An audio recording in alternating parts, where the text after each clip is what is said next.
Everyone, आज 7 मार्च को हमारे देश में जन औषधि दिवस मनाया जाता है। जन औषधि दिवस जो कि पूरे सप्ताह मनाया जाता है 1 जनवरी से लेकर 7 जनवरी तक। आज 7 जनवरी है। 7 जनवरी जो कि इस सप्ताह का लास्ट डे है और जन औषधि दिवस का नाम दिया गया है इसको।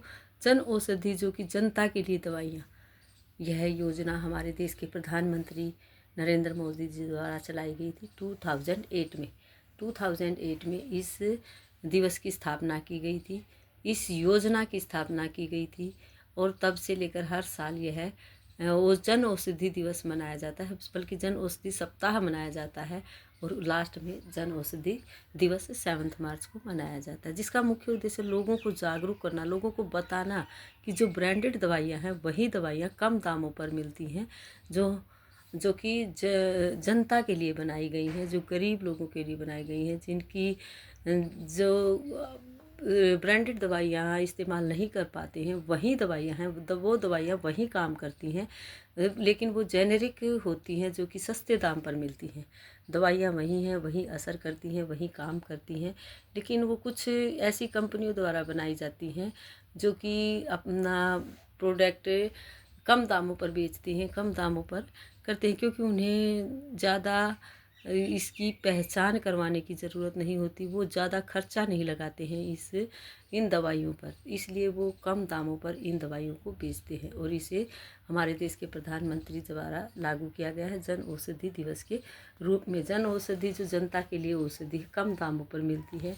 आज हम बच्चों को डेट एंड डे बताने के बाद बच्चों को हम वर्क करवाएंगे, जिसमें हम एक्टिविटी करवाएंगे बच्चों को और बताएंगे कि प्रधानमंत्री भारतीय जन औषधि परियोजना भारत सरकार की एक ऐसी पहल है जिसके तहत जन औषधि केंद्रों के माध्यम से ब्रांडेड दवाइयों की तुलना में 50% से लेकर 90% तक, 50% से लेकर 90% तक कम कीमत पर उच्च गुणवत्ता वाली जेनेरिक दवाइयाँ उपलब्ध करवाई जाती हैं। इसका मुख्य उद्देश्य आम जनता, विशेषकर गरीबों के लिए स्वास्थ्य खर्च को कम करना है।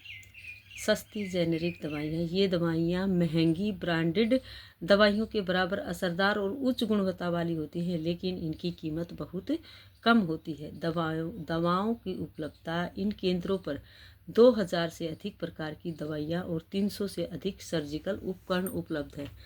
क्योंकि गरीबों के लिए यह योजना चलाई गई है तो इसके लिए सब सुख सुविधाएं दी गई हैं। ये दवाएं NABL मान्यता प्राप्त प्रयोगशालाओं द्वारा जांची गई हैं।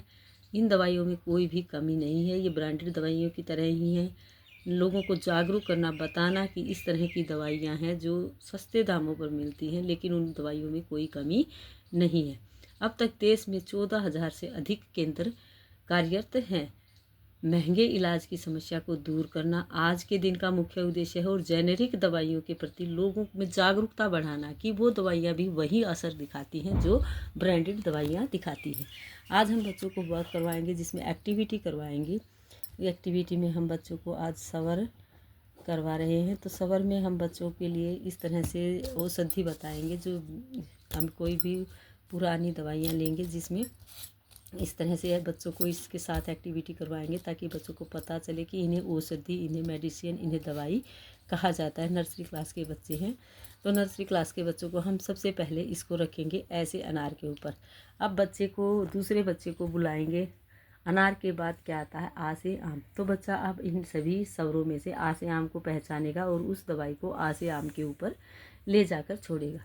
इसी तरह से तीसरे बच्चे को बुलाएंगे। तीसरा बच्चा आएगा। ई से आम के बाद क्या आता है? ई से इमली। तो बच्चा ई से इमली के ऊपर रखेगा। फिर हम फोर्थ बच्चे को बुलाएंगे और इमली के बाद जो आता है ई से ईख, तो बच्चा ई से ईख के ऊपर इसको ले जाकर रखेगा। ईख के बाद उल्लू आता है, तो बच्चा इन सभी स्वरों में से ऊ से उल्लू को ढूंढेगा और उसे ऊ से उल्लू के ऊपर ले जाकर छोड़ेगा। इस तरह से खेल खेल में, एक्टिविटी के माध्यम से हम बच्चों को स्वरों की पहचान, स्वरों का सीक्वेंस सिखाएंगे कि अनार के बाद आम आता है, इमली आती है, आम के बाद ईख, इमली के बाद ईख, ईख के बाद उल्लू। इस तरह से उनको अच्छे से पता चलेगा। आज का वर्क हमारा यही रहेगा।